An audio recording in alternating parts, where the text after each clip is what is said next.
Hello viewers. आज का ये वीडियो हम नम आँखों, दुखे दिल और बोझिल मन से बना रहे हैं। आज के दिन यानी 20 जुलाई 24 को यूनानी तिब्बी दुनिया का एक चमकता हुआ सितारा ग़ुरूब हो गया।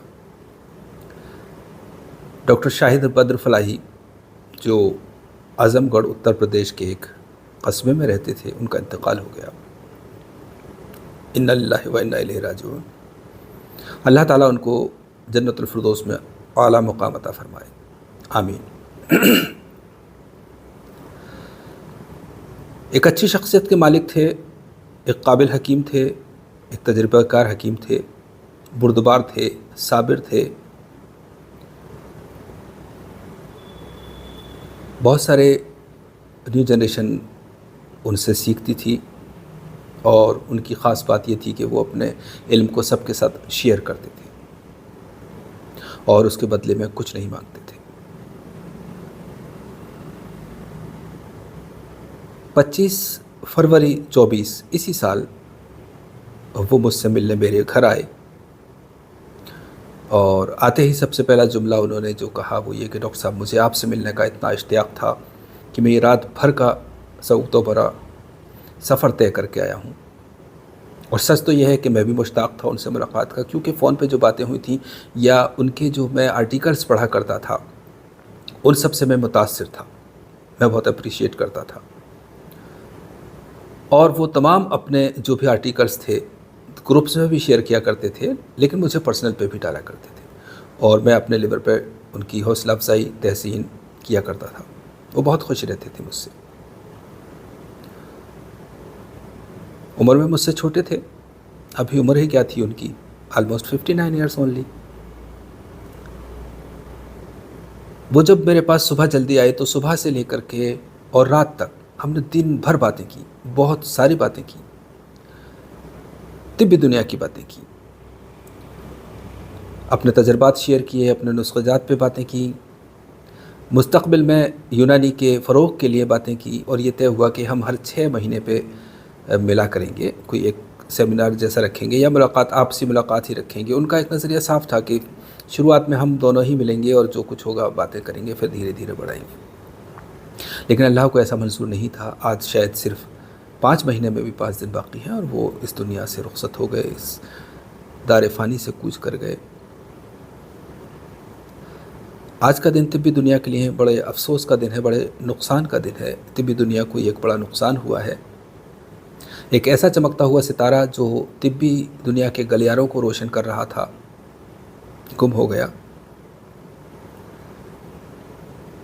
मेरे पास जब वो दिन भर बैठे रहे, बातें की हमने, तो मैंने जब बातें की तो देखा कि वो इधर उधर की कहीं भी कोई बातें नहीं कर रहे थे। तो मैंने पूछा भी, डॉक्टर साहब आप कहीं दुनियादारी की कोई बातें नहीं कर रहे? तो उन्होंने कहा कि मैं सिर्फ तिब की बातें करता हूँ, मैं तिब की बातें करने आया हूँ, तिब से मुताल्लिक़ बातें ही करूँगा। जाहिर सी बात है, यही मकसद था, यही अच्छी बात थी। तो हमने दिन भर तिब की बातें की, बहुत सारी बातें की। उनको एक चीज़ का बड़ा क़लक़ था, बड़ा दुख था, अफ़सोस था कि वो कहते थे जब मैं अपने आर्टिकल्स व्हाट्सएप ग्रुप्स में शेयर करता हूँ तो कोई भी कभी कभार किसी एक ने कोई एप्रिशिएशन लिख दिया, बोल दिया, वरना कोई भी कभी भी उसकी कोई हौसला अफजाई करना या जो एक एप्रिशिएशन होता है या तहसीन होती है नहीं करता है। मैं भी देखता था, तमाम ग्रुप में मैं भी देखता था और इस बात का अफसोस भी होता था और मुझे तो गुस्सा भी आता था। लेकिन वो उनका कमाल था कि वो उस पर भी साकिन रहते थे और साबिर रहते थे और वो ये कहते थे कि नहीं, मैंने अब गिले शिकवे करना छोड़ दिया है। अब मेरा काम है आर्टिकल्स लिखना, अपने तजर्बात को शेयर करना, नई जनरेशन तक पहुंचाना। वो जनरेशन क्या सोचती है, क्या करती है, उससे मुझे मतलब नहीं, मैंने अपना काम कर दिया। ऐसा उनका नज़रिया था।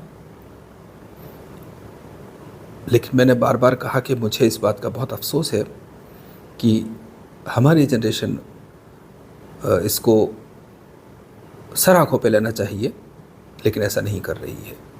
ज़ाती तौर पे कुछ लोग हैं जो उनको पसंद करते हैं, उनकी तारीफ़ करते हैं, उन सब थे, लेकिन एज ए होल हमारी इनफैक्ट क्या है कि एक बहुत पुरानी कहावत है कि जब कोई इस दुनिया से चला जाता है तब हमें उसके सारे जो तारीफ़ें हैं करते हैं और सारे उसके खुसूसियात नज़र आने लगती हैं, उसकी अच्छाइयाँ दिखाई देने लगती हैं, क्योंकि हम लोग मुर्दा परस्त कौम हैं।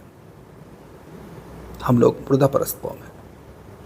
किसी के जाने के बाद बहुत कुछ करते हैं, बड़ी तारीफ़ें करते हैं, बहुत पैसा खर्च करते हैं, न जाने क्या क्या करते हैं।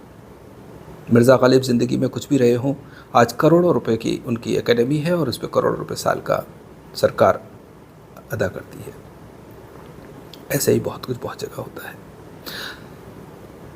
बहरहाल ये ख़राज तहसीन, ख़राज अक़ीदत मुझे पेश करना था, अट्रीब्यूट टू हकीम शाहिद बदफलाई साहब। अल्लाह ताला उनको जन्नतुल फिरदौस में आला मुक़ाम अता फ़रमाए, आमीन। आइए देख लेते हैं एक वीडियो जो हमारी मुलाकात उनसे हुई और जो हमने मिलने के लिए बातें की, जो प्लान्स थे जो अधूरे रह गए। तो हम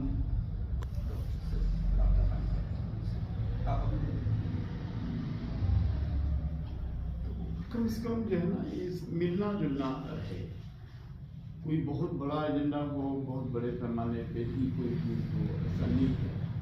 एक मीट जो पुराने हुक्मा के यहाँ मिल बैठने की बात थी, इस दौर में भी हम लोगों को मिल बैठना चाहिए। और सिर्फ ये कि हम मिलेंगे, कुछ बातें करेंगे। इस बीच में हमने कुछ तजर्बे किए हैं, कुछ ठोकरें खाई हैं, कुछ नए दर्स मिले हैं, कुछ नए सवाल पैदा हुए हैं, तो इसी को लेकर के हम मिले बैठे। ये एक लंबी रिकॉर्डिंग थी, लेकिन हमने सिर्फ कुछ सेकंड्स की ये क्लिप आपसे शेयर की है यादगार के तौर पे। अल्लाह हाफ़िज़।